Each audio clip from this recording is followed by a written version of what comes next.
আর এই যে পুকুরে মাছ ধরা চলছে, মানে মাছটা বলতে গেলে পুকুরটা এদের নিজস্ব নয়, এরা মানে লিজ বলে না যেটাকে, কন্ট্যাক্ট হিসেবে নিয়েছেন এবং কন্ট্যাক্ট হিসেবে নিয়ে এরা মাছ ধরেন। তবে এই পুকুরটাতে এখন মাছ নেই। এই পুকুরটা সমস্যা হলো যে এটাতে এখন ওরা খোল টোল দিয়ে রেখেছে, বর্ষার জন্য প্রস্তুতি করছে, এখন শুধুমাত্র জালটা টেনে নিচ্ছে, ঠিক আছে। তো আমি জিজ্ঞেস করলাম যে মাছ আছে, বললো যে না মাছ এটাতে নেই। ওই সামনে যে পুকুরটা আছে চলুন, ওই পুকুরটাতে মনে হয় মাছ আছে। কি গো কাকা, ভালো হয়েছ? হ্যাঁ, এই যে ওই সামনে একটা বড় পুকুর আছে, ওই পুকুরটাতে মাছ আছে, ঠিক আছে। অনেক মাছ হয় পুকুরটাতে।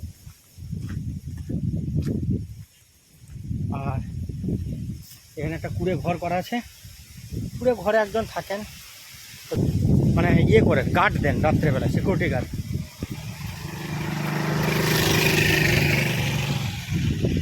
ঠিক আছে, দুঃখিত কারণ মাছ আজকে আপনাদেরকে দেখাতে পারলাম না, নেক্সট টাইম দেখাবো যদি। তো এখানে ওরা টানছে, আমি জিজ্ঞেস করলাম যে মাছ আছে কাকা, বললো না মাছ নেই, এমনি খোল দেওয়া আছে, রেডি হচ্ছে, পুকুর রেডি হচ্ছে, পরে আবার হয়তো মাছ টাছ পাওয়া যাবে।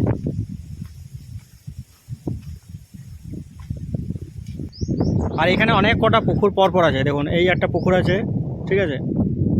আর এই যে পাহাড়গুলো, পুকুর পাহাড়গুলোতে এক সময় প্রচুর পরিমাণে না এগুলোতে প্রচুর আখ হতো, প্রচুর আখ হতো। তো এখন আর সেই আখ হয় না। আর এটা হচ্ছে পাশের গ্রাম, এই গ্রামটার নাম হচ্ছে পাটশাওড়া গ্রাম, ঠিক আছে। পাটশাওড়া, পশ্চিম বর্ধমান। এটা দারুণ, এই দিকটাও। এই রাস্তাটা সরু রাস্তা, এটা মেন রাস্তা নয় যদিও, গ্রাম থেকে একটা বেরিয়ে এসেছে। এই রাস্তা হয়ে সোজাই চলে গেলে একদম ইছাপুর ঢুকে যায়, ঠিক আছে। এগুলোতে প্রচুর, এটা দো বাড়ির মতো ফসল লাগিয়েছে। আগে কিন্তু আখ চাষ প্রচুর পরিমাণে আখ হতো এই জায়গাগুলোতে, সবগুলোতে। গ্রামের পরিবেশ যেমন হয় আর কি।